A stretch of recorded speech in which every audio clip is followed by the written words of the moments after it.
د تهجد اهتمام کوئ.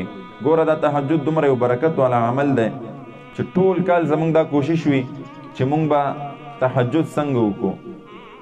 کوشش کوو خو پاسېدی نه شو ځکه هغه روټین ټول بدل وي. دا رمضان مبارک دومره مبارکه میاشت ده په دې کې چې مونږ پښمني ته پاسو نو مونږ سره بهترینه موقع دا ده تهجد ده.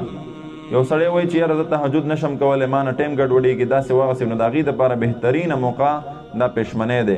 خو عموما نن سبا 3 بجې خلک پښمني ته پاسي. ته 3 بجې مه پاسه 2:30 بجې پاسه پښمني ته.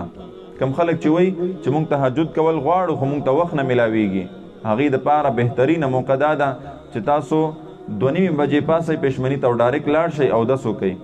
تر کومې چې پښمنۍ تیاریږي نو انشاءالله تا به 20 رکعاتو نه زیات تهجد او نوافل ادا کړي.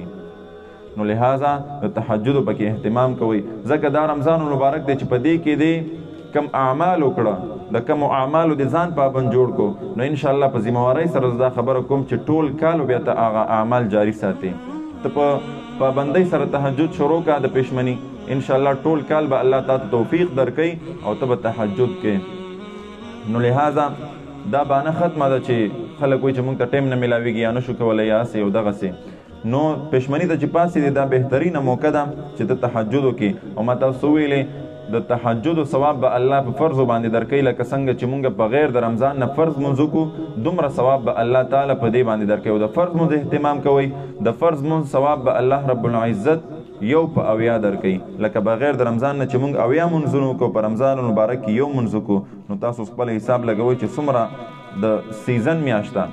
ګوره هر سړی وایي دا میاشت چې دا په دې کې دا سیزن دی دې کې د فروټو سیزن دی دې کې د کپړو سیزن دی دې کې دا سیزن دی. د مسلمان دپاره د سیزن میاشت چې ده د جنت ګټلو د نیکۍ ګټلو سیزن چې دی رمضان مبارک دی.